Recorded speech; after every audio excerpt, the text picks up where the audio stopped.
नमस्कार मित्रहो, मी प्रसाद नारायण परब तुमचं यूट्यूब चॅनलवरती अगदी मनापासून स्वागत करतो. मित्रहो, आपल्याला माहीतच आहे की आजच्या या धकाधकीच्या आयुष्यात वाचन संस्कृती जोपासण्यासाठी तितकेसे प्रयत्न आपल्याकडून होत नाही आहेत. त्याचाच एक परिपाक म्हणून की काय, आपल्याला थोर मोठ्या साहित्यिकांचे साहित्य जे की एक चांगली पिढी घडवण्यासाठी त्यांचे चांगले विचार पुस्तक स्वरूपात लिहून ठेवले आहेत, ते पुढच्या पिढीपर्यंत पोचवले जात नाही आहेत. यासाठीच आम्ही आत्तापर्यंतची जी अजरामर कलाकृती की ज्याने अनेक दशके समाजात संस्कारांचे बीज पेरले, ती अजरामर कलाकृती श्यामची आई या साने गुरुजीत लिखित पुस्तकातील कथांचे लेखिका सौ पूनम पुरुषोत्तम राणे यांच्या आवाजात ध्वनिमुद्रित स्वरूपात आपल्या बच्चे कंपनीसाठी समर कॅम्प टॉनिक जीवनोत्सवाचे या शीर्षकाखाली 40 एपिसोडची सिरीज कोकण व्हाया मालवण या यूट्यूब चॅनलवर घेऊन येत आहोत. तरी आजच कोकण व्हाया मालवण हा चॅनल सबस्क्राईब करा आणि श्रुश्राव्य श्रवणाचा आनंद घेऊया. चला एक पिढी घडवूया. धन्यवाद. जर आपल्याला या कथा आवडल्यास आपले अभिप्राय कमेंट बॉक्समध्ये नक्की कळवा. थँक्यू.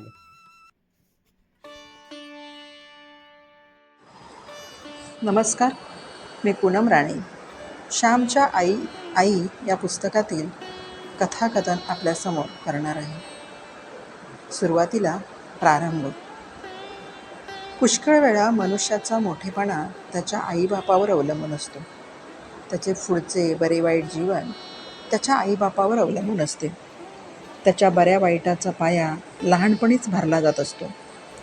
पाळण्यात असतानाच, आईच्या अंगाखांद्यावर खेळत असतानाच पुढील जीवनाच्या विकासाचं बी पेरलं जात असतं. मोठेपणा याचा अर्थ जगातील काही व्यक्तीच्या ओठावर आपले नाव काही काळ नाचणे असा मी करीत नाही. हिमालयाच्या दऱ्याखोऱ्यात असे प्रचंड व गगनचुंबी वृक्ष असतील की ज्यांची नावे जगाला माहीत नाहीत. रानावनातील कानाकोपऱ्यात असे एखादे रमणीय आणि सुगंधी फुल फुललेले असेल की ज्यांचा पत्ता कोणाला लागलेला नाही. समुद्राच्या पोटात अशी गोलबंद व पाणीदार मोती असतील की ज्यांची जगास वार्ता नाही. पृथ्वीच्या पोटात ताऱ्यासारखे तेजस्वी हिरे असतील, परंतु मानवजातीस त्याचे अद्यापी दर्शन झाले नाही. वर अनंत आकाशात असे अनंत तारे असतील की जे पल्लीदार दुर्बिणीतूनही अजून दिसले नाहीत. मोठेपणा याचा अर्थ जगाला माहीत असणे असा मी करीत नाही. मी निर्दोष होत आहे, हळूहळू उन्नत होत आहे, ही ज्याला जाणीव आहे तो मोठाच होत असतो. मोठा होत जाण्याची प्रवृत्ती व्यक्तीच्या ठिकाणी आईबापच उत्पन्न करतात. आईबापांकडून मिळालेली ही ईश्वरी देणगी होय. मायबापच नकळत वा नकळत मुलाला लहान किंवा मोठा करीत असतात. मनुष्य जन्मतो त्याच्यापूर्वीच त्याचं शिक्षण सुरू झालेलं असतं. आईच्या पोटात गर्भरूपाने जीव आला त्याच्यापूर्वी त्याच्या शिक्षणाची तयारी झालेली असते. गर्भधारणेपूर्वीच आईबापांनी आपापल्या जीवनात जे विचार केले असतील, ज्या भावना हृदयात खेळवल्या असतील, जी कर्मे केली असतील, त्या सर्वातून नवबालकाच्या शिक्षणाची पुस्तके तयार केली जात असतात. जगात फक्त आईबापच शिकवतात असे नाही, आजूबाजूचे सारे जग, सारी सजीव निर्जीव सृष्टी शिकवित असते. परंतु या आजूबाजूच्या सृष्टीतून काय शिकावे हे आईबापच शिकवितात. मुलांच्या शिक्षणात जास्तीत जास्त वाटा आईबापांचा असतो व त्यातही आईचा अधिक. आईच्या पोटातच मुळे जीव राहिला, आईशी एकरूप होऊन जीव बाहेर पडला, जणू तिचाच होऊन बाहेर आला. बाहेर आल्यावरही आईच्याच सानिध्यात त्याचा लहानपणीच तो तरी बहुतेक वेळ जातो.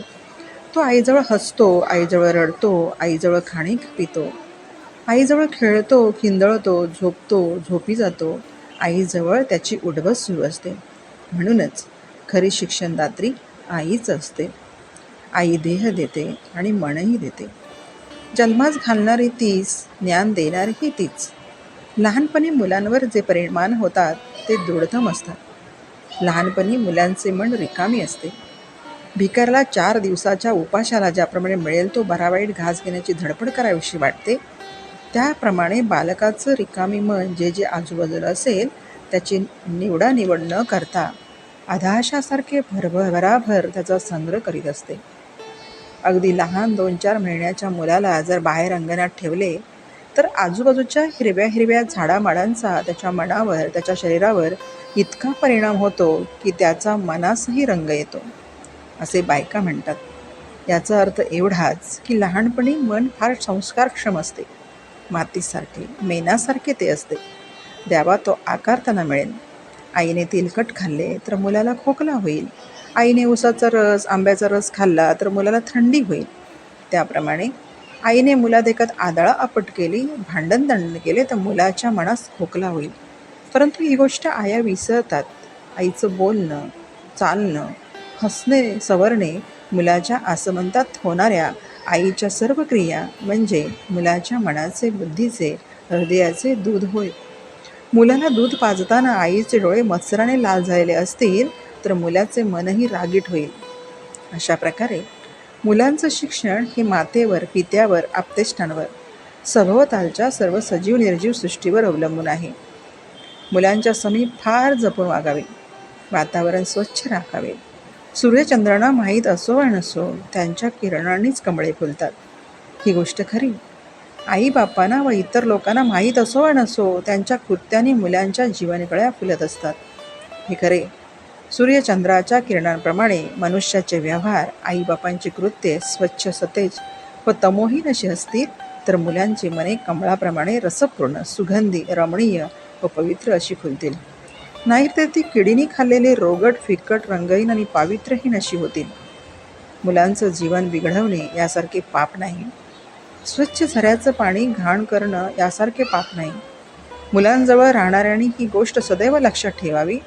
वशिष्ठ ऋषी वेदांमध्ये वरुण देवाला म्हणतात, हे वरुण देवा, माझ्या हातून जर काही वाईट झाले असेल तर त्याबद्दल माझ्या वडील मंडळी जबाबदार धर. अस्ति जानान कनियस उपारे. कनिष्ठांच्या जवळ ज्येष्ठ असतो. या ज्येष्ठाने आपली जोखीम ओळखून वागले पाहिजे. आईबापांनी, शेजाऱ्यांनी, गुरुजींनी सर्वांनी लहान मुलांचा विकास सदैव डोळ्यासमोर ठेवून त्यांच्याजवळ वागावे. श्यामला त्याच्या भाग्याने थोर माता मिळाली होती. दररोज तो आपल्या आईला मनात धन्यवाद देत असे. कधीकधी 4 अश्रूंनी तिचे तर्पणही करीत असे. आश्रमातील मित्र त्याची जीवनकथा पुष्कळ वेळा विचारित, परंतु श्याम सांगत नसे. आश्रमातील इतर सारे सवंगडी आपापल्या जीवनातील नानाविध बरेवाईट अनुभव परस्परांना सांगत असत. आपल्या सोबत्यांच्या जीवनकथा ऐकताना कधीकधी एकाएकी श्यामचे डोळे भरून येत. त्यावेळी स्वतःच्या जीवनातील तसल्याच स्मृती त्याला येत असत. श्याम, तू सर्वांचं ऐकून घेतोस, पण स्वतःचे मात्र का रे सांगत नाहीस, असे त्याचे मित्र पुष्कळदा त्याला म्हणत. एके दिवशी असाच आग्रह चालला होता. श्याम भरल्या आवाजाने म्हणाला, माझ्या स्वतःच्या पूर्वजीवनाची स्मृती करणे मला फार शोकदायक वाटते. कारण गतायुष्यातील चांगल्याबरोबर वाईटही आठवते, पुण्याबरोबर पापही आठवते. मी माझ्या एकेका दुर्गुणाला खोल खड्डे खणून गाडून टाकीत आहे. ही पुच्छाष्य पुन्हा वर उठून माझ्या मानगुटीवर बसू नये म्हणून माझीही धडपड आहे. जीवन निर्दोष व निर्मळ व्हावे ही माझी तळमळ, हेच माझे ध्येय, हेच माझे स्वप्न. कशाला मागची सारी आठवण मला करायला लावता. केव्हा होईल जीवन माझे निर्मळ ताऱ्यापरी, हुरूरहीच एक अंतरे. परंतु आम्हाला तुमच्या चांगल्या गोष्टी सांगा. चांगल्या गोष्टीचं चिंतन केल्याने मनुष्य चांगला होत जातो, असे तुम्हीच नेहमी म्हणता, लहान गोविंदा म्हणाला. परंतु आपण चांगलेच आठवले व ते सांगितले तर आपण निर्दोष आहोत, असा अहंकारही जाळवायचा, भिका म्हणाला. श्याम गंभीर होऊन म्हणाला, मनुष्याला स्वतःचे अंधपतन सांगाव्यास जशी लाज वाटते, त्याप्रमाणे आपण कसे चढत आहोत हे सांगाव्यास लाज वाटते. आत्मप्रौढीचा शब्दही माझ्या तोंडून बाहेर न येवो, अशी देवाला माझी प्रार्थना असते. नारायण जरा हसत म्हणाला, मी निरहंकारी आहे, याचाच एखाद्या वेळेस अहंकार व्हायचा. मी आत्मप्रौढी सांगत नाही असे म्हणण्यातच आत्मप्रौढी येऊन जायची. श्याम म्हणाला, या जगात जपावे तेवढेच थोडे. ठाई ठाई मोहक मोह आहेत, कोसळावयास कडे आहेत. शक्यतोवर जपावे, यत्न करावेत, प्रामाणिकपणे झटावे, आत्मवंचना करू नये. अहंकाराचे रूप फार सूक्ष्म असते, सदैव सावध राहिले पाहिजे. श्यामचा प्रेमळ मित्र राम म्हणाला, आपण का एकमेकास परके आहोत? तू व आम्ही अद्याप एकरूप नाही का झालो? आपल्या आश्रमात आता खाजगी असे काही एक नाही. आपण सारे एक जे आहे ते सर्वांच्याच मालकीचे. तू आपली अनुभव संपत्ती का बरे चोरून ठेवतोस? तुझ्याजवळ वादविवाद कराव्यास आम्हाला करावयाचा नाही. आम्हाला सांगण्यात कसली आहे रे प्रौढी? कसला आहे गर्व? तुझ्या जीवनात ही माधुरी, ही सरलता, ही कोमलता, हे प्रेम, हे गोड हसणं, ही सेवावृत्ती, ही निरंकारिता, कोणतेही काम करण्यास लाज न वाटण्याची वृत्ती, हे सारे कोठून आले सांग? आम्ही आजाऱ्यांची शुश्रूषा करतो, तूही करतोस. परंतु तू आजाऱ्यांची आई होतोस. आम्हाला का होता येत नाही? तू आपल्या नुसत्या गोड हसण्यानं दुसऱ्याला आपलासं करतोस. परंतु त्याच्याजवळ 4-4 तास बसून बोलूनही त्यांचे मन आम्हाला ओढून का घेता येत नाही? सांग. सांग ही जादू कोठून पैदा केलीस? सांग तुझ्या जीवनात हा सुगंध कोणी मिसळला? ही कस्तुरी कोणी ओतली? श्याम, वराडातील एक दंतकथा तुला माहीत आहे का? एकदा वराडात एका श्रीमंत व्यापाऱ्याचे टोलेजन घर बांधले जात होते. त्यावेळेस एक नेपाळी कस्तुरी विका तिथे कस्तुरी विकावयास आला. श्रीमंत व्यापाऱ्याने त्या कस्तुरी विकास भाव विचारला. तो कस्तुरी विका तिरस्काराने म्हणाला, तुम्ही दक्षिणेतील गरीब लोक काय घेणार कस्तुरी? पुण्याला जाऊन काही खपली तर पाहायचे. त्या श्रीमंत व्यापाऱ्यास राग आला. तो म्हणाला, तुझी सारी कस्तुरी मोज, त्या मातीच्या गऱ्यात मिसळून देतो. कस्तुरीच्या भिंती दक्षिणेत लोक बांधतात असे उत्तरेत जाऊन सांग. त्या व्यापाऱ्याने सारी कस्तुरी खरेदी केली व गाऱ्यात मिसळून दिली. वराडातील त्या घराच्या भिंतींना अजूनही कस्तुराचा वास येतो असे सांगतात. श्याम, तुझ्या जीवनाच्या भिंती जेव्हा बांधल्या जात होत्या त्यावेळेस कोणी रे तिथे कस्तुरी ओतली? आमच्या जीवनाला ना वास, ना रूप, ना गंध. तुझ्या जीवनाला हा वास कोठून आला? हा रंग कोणी दिला? सांग. श्यामच्याने आता राहावे ना. तो गंभीरपणे आणि गहिवराने म्हणाला, माझ्या आईचं हे देणं. गड्यानो, माझ्यात जे काही चांगले आहे ते माझ्या आईचं आहे. आई माझा गुरु, आई माझी कल्पतरू. तिने मला काय काय तरी दिले. तिने मला काय दिले नाही? सारे काही दिले. प्रेमळपणे बघावयास, प्रेमळ बोलावयास तिनेच मला शिकविले. मनुष्यावर नव्हे तर गायी गुरांवर, फुलपाखरांवर, झाडामाडांवर प्रेम कराव्यास तिने शिकवले. अत्यंत कष्ट असतानाही तोंडातून ब्र न काढता शक्यतो आपले काम उत्कृष्टपणे करीत राहणं हे मला तिने शिकवलं. कोंड्याचा मांडा करून कसा खावा, दारिद्र्यातही स्वस्त आणि सत्व न गमविता कसे राहावे हे तिनेच मला शिकवले. आईने जे शिकवले त्याचा परार्धाशही माझ्या जीवनात मला प्रकट करता आलं नाही. अजून माझ्या मनोभूमीत बीज फुगत आहे. त्यातून भरदार जोमदार अंकुर केव्हा बाहेर येईल? तो येवो. माझ्या आईने जीवनात अत्तर ओतले, मी मनात म्हणत असतो. मतरंगी करुणी निवास, सुवास दैव म जीवनास. तीच वास देणारी, रंग देणारी. मी खरोखर कोणी नाही, सारे तिचे, त्या थोर माऊलीचे. सारी माझी आई, आई, आई. असे म्हणता म्हणता श्यामला गहिवरून आले. त्याच्या डोळ्यातून घळघळ अश्रुधारा गळू लागल्या. भावनांनी त्यांचे ओठ, त्याचे हात, हाताचे बोटे थरथरू लागले. थोडा वेळ सारे शांत होते. ताऱ्यांची थोर शांती तेथे पसरली होती. नंतर भावनापूर थोडा ओसरला व श्याम म्हणाला, गड्यानो, माझ्याशी काही सांगण्यासारखे नाही, परंतु माझी आई कशी होती ते मी तुम्हाला सांगेन.